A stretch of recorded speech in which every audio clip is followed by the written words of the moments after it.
ಸ್ಥಿರ ಭೂಕಂದಾಯ ಪದ್ಧತಿ. ಲಾರ್ಡ್ ಕಾರ್ನ್ವಾಲಿಸನ ಸುಧಾರಣೆಗಳಲ್ಲಿ ಅತ್ಯಂತ ಮಹತ್ವದ ಸುಧಾರಣೆ ಎಂದರೆ 1793ರಲ್ಲಿ ಬಂಗಾಳ, ಬಿಹಾರ್ ಮತ್ತು ಒರಿಸ್ಸಾಗಳಲ್ಲಿ ಜಾರಿಗೆ ತರಲಾದ ಸ್ಥಿರ ಅಂದರೆ ಶಾಶ್ವತ ಭೂಕಂದಾಯ ಪದ್ಧತಿ, the permanent land revenue settlement. Warren ಹೇಸ್ಟಿಂಗ್ಸನು ಪ್ರತಿ ವರ್ಷ ಕಂದಾಯ ವಸೂಲಿ ಹಕ್ಕನ್ನು ಹರಾಜಿನಲ್ಲಿ ಅತ್ಯಧಿಕ ಮೊತ್ತದ ಕಂದಾಯವನ್ನು ಸರ್ಕಾರಕ್ಕೆ ಸಂದಾಯ ಮಾಡಲು ಮುಂದೆ ಬಂದ ಹೈಯೆಸ್ಟ್ ಬಿಡ್ಡರ್ಸ್ ಗುತ್ತಿಗೆದಾರರ ಜಮೀನ್ದಾರರಿಗೆ ಕೊಡುವ ಪದ್ಧತಿಯನ್ನು ಜಾರಿಗೆ ತಂದಿದ್ದನು. ಇದು ಅತ್ಯಂತ ಅಸಮರ್ಪಕವಾಗಿತ್ತು. ಕಂದಾಯ ಸಂಗ್ರಾಹಕ ಜಮೀನ್ದಾರರು ರೈತರಿಂದ ಅನ್ಯಾಯವಾಗಿ ಹಣವನ್ನು ಸುಲಿಯುತ್ತಿದ್ದರು. ಇದಲ್ಲದೆ ಕಂಪನಿಗೆ ಭೂಕಂದಾಯದಿಂದ ನಿಶ್ಚಿತವಾದ ವರಮಾನ ಲಭಿಸುತ್ತಿರಲಿಲ್ಲ. ಆದ್ದರಿಂದ ಕಂಪನಿಯ ಡೈರೆಕ್ಟರರು ಸ್ಥಿರವಾದ ಭೂಕಂದಾಯವನ್ನು ಸಂಗ್ರಹಿಸುವ ಪದ್ಧತಿಯೇ ಉತ್ತಮವೆಂದು ಸೂಚಿಸಿದರು. ಅವರ ಸೂಚನೆಯನ್ನು ಒಪ್ಪಿಕೊಂಡ ಗವರ್ನರ್ ಜನರಲ್ ಕಾರ್ನ್ವಾಲಿಸನು 1789ರಲ್ಲಿ ದಶವಾರ್ಷಿಕ ಭೂಕಂದಾಯ ನಿರ್ಧಾರದ ಪದ್ಧತಿಯನ್ನು ಜಾರಿಗೆ ತಂದನು. 1793ರಲ್ಲಿ ಈತನು ಬ್ರಿಟಿಷ್ ಸರ್ಕಾರದ ಅನುಮತಿ ಪಡೆದು ಆಗ ಅಸ್ತಿತ್ವದಲ್ಲಿದ್ದ ಭೂಕಂದಾಯವನ್ನು ಕಾಯಂಗೊಳಿಸಿದನು. ಇದೇ 1793ರ ಸ್ಥಿರ ಭೂಕಂದಾಯ ಪದ್ಧತಿ.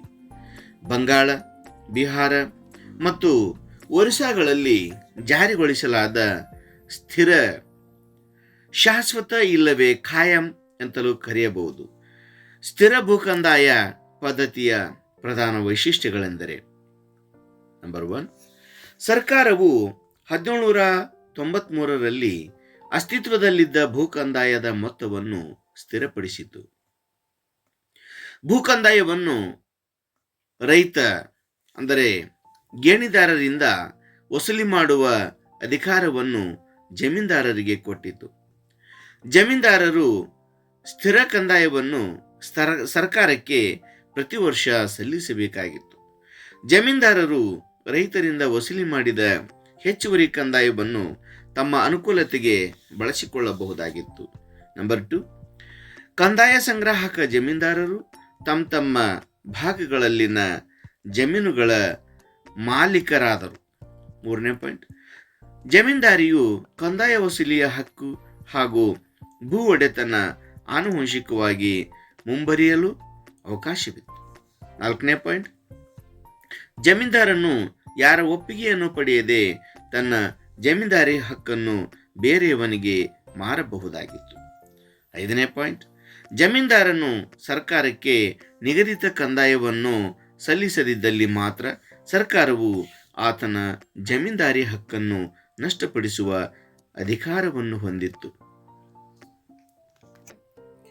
ಸ್ಥಿರ ಭೂಕಂದಾಯ ಪದ್ಧತಿಯ ಒಳ್ಳೆಯ ಅಂಶಗಳೆಂದರೆ: 1, ಈ ಪದ್ಧತಿಯಿಂದಾಗಿ ಸರ್ಕಾರಕ್ಕೆ ನಿಶ್ಚಿತವಾದ ಹಾಗೂ ಶಾಶ್ವತವಾದ ಭೂಕಂದಾಯ ಲಭಿಸಿತು. ನಂಬರ್ 2, ಪ್ರತಿ ವರ್ಷ ಭೂಕಂದಾಯವನ್ನು ಪುನರ್ ವಿಮರ್ಶಿಸುವ ಪದ್ಧತಿಯಲ್ಲಿನ ಅನಾನುಕೂಲಗಳು ಹಾಗೂ ವೆಚ್ಚಗಳು ಸ್ಥಿರ ಭೂಕಂದಾಯ ಪದ್ಧತಿಯಲ್ಲಿ ಇರಲಿಲ್ಲ. 3ನೇ ಪಾಯಿಂಟ್, ಈ ಪದ್ಧತಿಯಿಂದ ಬಂಗಾಳದಲ್ಲಿ ಕೃಷಿ ಅಭಿವೃದ್ಧಿ ಉಂಟಾಗಿ ಈ ಪ್ರಾಂತ್ಯದ ಸಮೃದ್ಧಿ ಗಣನೀಯವಾಗಿ ಹೆಚ್ಚಿತು. 4ನೇ ಪಾಯಿಂಟ್, ಜಮೀನ್ದಾರರಿಗೆ ಭೂ ಒಡೆತನವನ್ನು ಕೊಟ್ಟಿದ್ದರಿಂದ ಅವರು ತಮ್ಮ ಹೆಚ್ಚುವರಿ ಉತ್ಪನ್ನವನ್ನು ಕೃಷಿ ಅಭಿವೃದ್ಧಿಗಾಗಿ ವಿನಿಯೋಗಿಸಲು ಅವಕಾಶ ಉಂಟಾಯಿತು. 5ನೇ ಪಾಯಿಂಟ್, ಈ ಪದ್ಧತಿಯು ಕಂಪನಿಯ ರಾಜಕೀಯ ಹಿತಾಸಕ್ತಿಗಳ ರಕ್ಷಣೆಗೆ ನೆರವಾಯಿತು. ಸ್ಥಿರ ಭೂಕಂದಾಯ ಪದ್ಧತಿಯಿಂದ ತುಂಬ ಲಾಭ ಹೊಂದಿದ ಜಮೀನ್ದಾರರು ಕಂಪನಿಯ ಆಡಳಿತದ ಬೆಂಬಲಿಗರಾದರು. ಅವರು 1857ರ ಮಹಾದಂಗೆಯ ಕಾಲದಲ್ಲಿ ಕಂಪನಿಗೆ ನಿಷ್ಠರಾಗಿದ್ದರು. ಸ್ಥಿರ ಭೂಕಂದಾಯ ಪದ್ಧತಿಯು ಲಾರ್ಡ್ ಕಾರ್ನ್ವಾಲಿಸನು ಎಸಗಿದ ಮಹಾಪ್ರಮಾದವೆಂದು ಸಾಮಾನ್ಯವಾಗಿ ಆಧುನಿಕ ಚರಿತ್ರಕಾರರು ಅಭಿಪ್ರಾಯಪಟ್ಟಿದ್ದಾರೆ. ಈ ಪದ್ಧತಿಯ ಲೋಪದೋಷಗಳೆಂದರೆ ನಂಬರ್ 1, ಈ ಪದ್ಧತಿಯಿಂದಾಗಿ ಹಿಂದೆ ಕೇವಲ ಕಂದಾಯ ಸಂಗ್ರಾಹಕರಾಗಿದ್ದ ಜಮೀನ್ದಾರರು ಭೂ ಒಡೆತನವನ್ನು ಹೊಂದಿ ಆರ್ಥಿಕವಾಗಿ ಹಾಗೂ ಸಾಮಾಜಿಕವಾಗಿ ಪ್ರಬಲರಾಗಿ ಹಿಡುವಳಿದಾರ ಅಂದರೆ ರೈತರನ್ನು ಎಲ್ಲ ರೀತಿಯ ಶೋಷಣೆಗೆ ಗುರಿಪಡಿಸಿದರು. 2, ಜಮೀನ್ದಾರರು ಈ ಹೊಸ ವ್ಯವಸ್ಥೆಯಲ್ಲಿ ಕೃಷಿಗೆ ಉತ್ತೇಜನ ನೀಡುವರೆಂಬ ನಿರೀಕ್ಷೆ ಈಡೇರಲಿಲ್ಲ. 3ನೇ ಪಾಯಿಂಟ್, ಸ್ಥಿರ ಭೂ ಕಂದಾಯ ಪದ್ಧತಿಯು ತೆರಿಗೆಯ ಸೂಕ್ತ ತತ್ವಗಳಿಗೆ ಅನುಗುಣವಾಗಿರಲಿಲ್ಲ. ಈ ವ್ಯವಸ್ಥೆಯಲ್ಲಿ 1793ರಲ್ಲಿ ನಿಗದಿಪಡಿಸಲಾದ ಭೂ ಕಂದಾಯವನ್ನು ಮುಂದೆ ಯಾವ ಸಂದರ್ಭಗಳಲ್ಲೂ ಹೆಚ್ಚಿಸಲು ಅವಕಾಶವಿರಲಿಲ್ಲ.